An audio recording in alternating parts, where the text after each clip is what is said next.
I will call the meeting to order. I guess I'll remind folks, because I haven't done this yet, that you need to sign into boardroom again. So in order to vote electronically, so please do so. Good afternoon again, and welcome again to the February 5th, 2025 Special City Council meeting. We acknowledge we are on the traditional lands of the Treaty 4 territory, a treaty signed with 35 First Nations across southern Saskatchewan and parts of Alberta and Manitoba, and the original lands of the Cree, Saulteaux, Dakota, Nakota, and Lakota, and the homeland of the Métis Nation. The City of Regina owes its strength and vibrancy to these lands and the diverse Indigenous peoples whose ancestors' footsteps have marked this territory, as well as settlers from around the world who continue to be welcome here and call Regina home.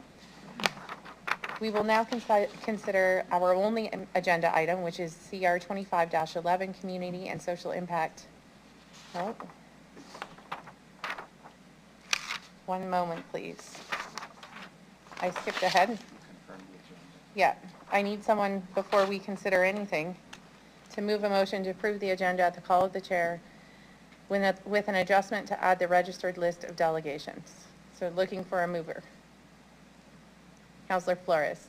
I will need a seconder because now we're in council. Anyone? Councillor Fro. I'll call the question. Any opposed? Carried.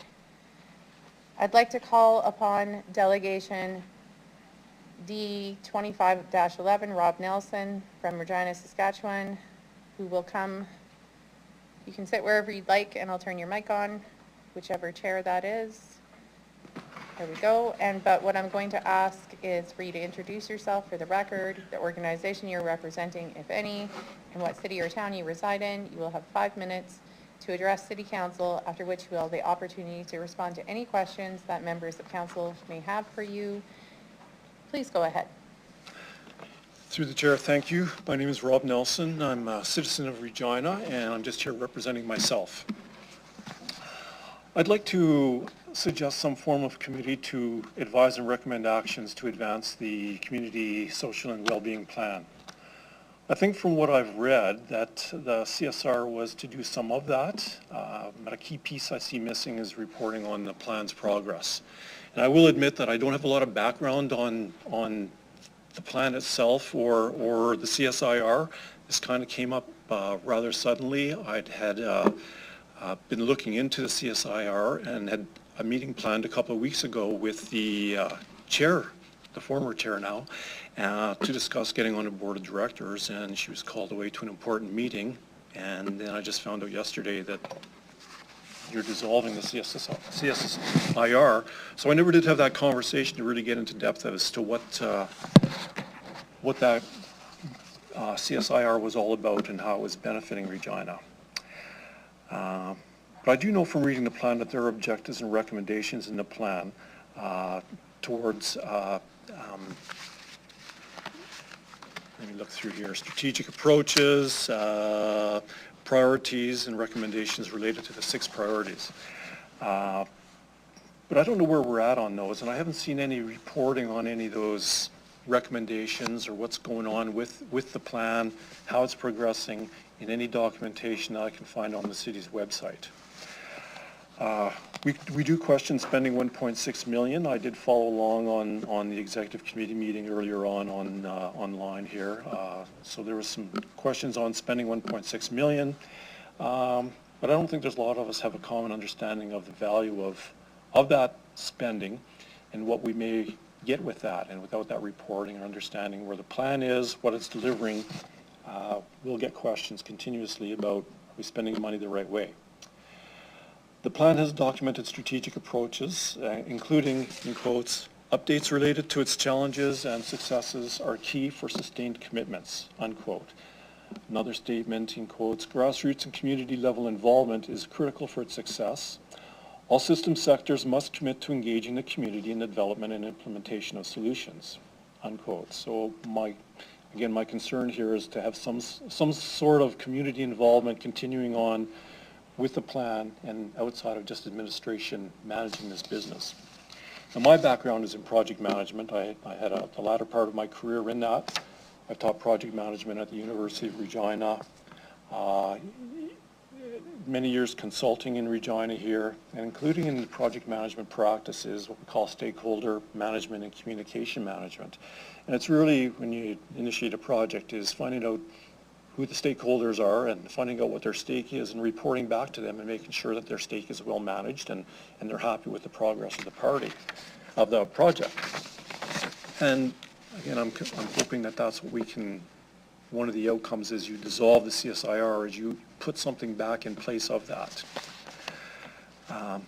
So as again, part of the plan here, the CSWB plan, putting a plan together, working this plan, reporting on its progress is key to buy-in with the community and ongoing support for the plan. And it helps assure that the value is received from the investment of the money you're putting into this, and that others are putting into this. The governance section of the plan speaks of key elements of success, including adequate sustained funding, public support and engagement, and championship. So again, keys to success are public support and engagement, keeping the public engaged and supported through some sort of a reporting mechanism out to the citizens and the stakeholders in the community. So maybe the CSIR is no longer needed, but let's not lose sight of the community involvement and the governance, management, and reporting needed as part of the community safety well-being plan. If CSIR is not working, let's figure out what wasn't working, and let's put together something different that's going to work better for yourselves, administration, the community, and the people that really, at the end of the day, that this really impacts, taxpayers and the people on the street, domestic abuse survivors, and substance abuse people. Thank you for that. Thank you, Mr. Nelson. Do any members of council have questions for the delegation? I do see some. Councillor Turnbull, please go ahead. I just wanted to say thank you for coming and being so passionate about this and all of your contributions. And I know that us as a council are new, but we are looking at our... Councillor Turnbull, only question. Oh, sorry. Just a question. So do you feel like we should make an advisory committee for something like this?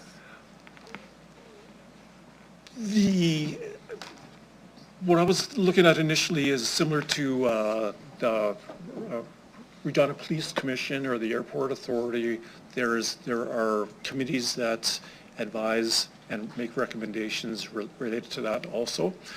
So maybe something similar to that. I was also involved, many of you might recognize my name from the pool project here, and I was involved in that for many years, and I was on the Community Advisory Committee for the pool. So we had representation from all of the different swim groups in town and other organizations that worked with administration and the project team, and they did a great job of communicating and keeping the swim community, the aquatic community involved in understanding of what was being delivered. So perhaps a model similar to that might work. No, thank you. Thank you. I don't see others with questions. I will ask if you're aware that prior to Community and Social Impact Regina existing, and so this, are you aware, first of all, this plan was created initially by the city with consultants. So this was initially created by some of our city staff working with consultants, the Community Safety and Wellbeing Plan. Were you aware of that? Through the chair, yes, I was aware of that. I've looked through the website at the history of the formation of the plan and the committee starting back in 2019 and getting consultants. So I did read through all that and understand that. And part of the governance model that's in the plan is that there should be some committee overseeing this. Right. And at that time, prior to the municipal corporation coming into existence, were you also aware that there was a council committee? I'm trying to remember what it was called, maybe Community Safety and Wellbeing. So there was initially a council committee set up to oversee this plan. Did that come up in your reading as well? Through the chair, I was not aware of that, no. Okay. So I think your request, one of the things you're proposing is some sort of committee that, if there's not a board, there's a committee that has some sort of oversight of this plan. Through the chair, yes, primarily. Okay, that's all that I had in terms of the history. I don't see others wishing to speak, so I thank you for your time. I thank you for sitting with us all day, and I'll ask you to return to the gallery. Thank you very much.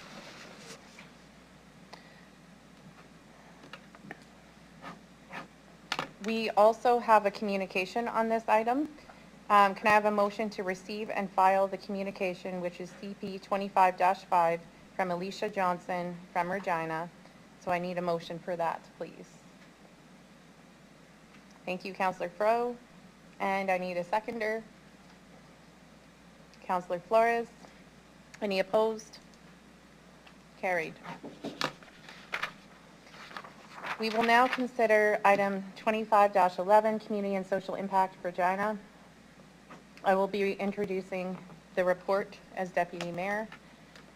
So this is something that we just considered in our executive meeting today, and you'll see that the recommendations are on the screen.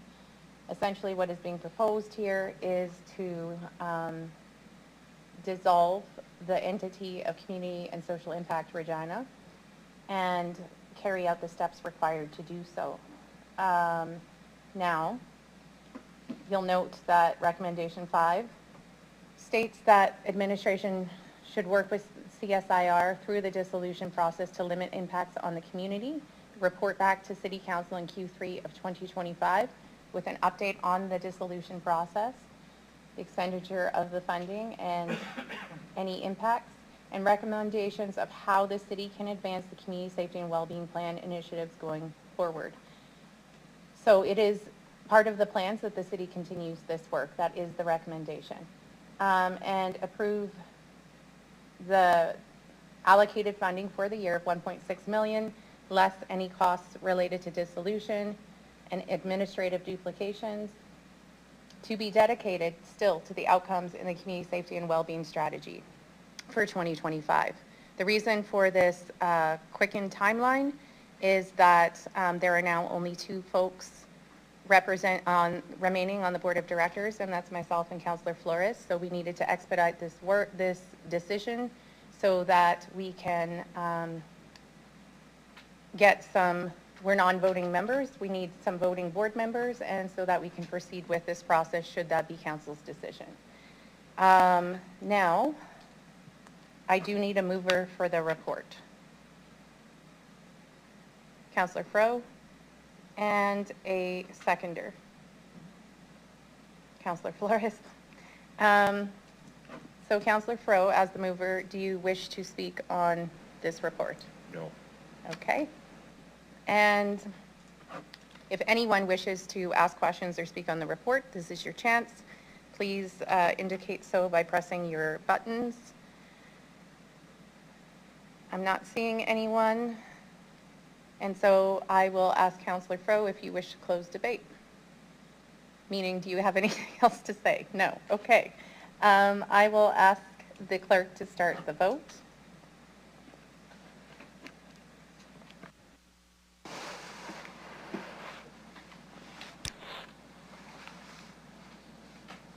Deputy Mayor, the motion passes 9-0 with all members present voting in favor.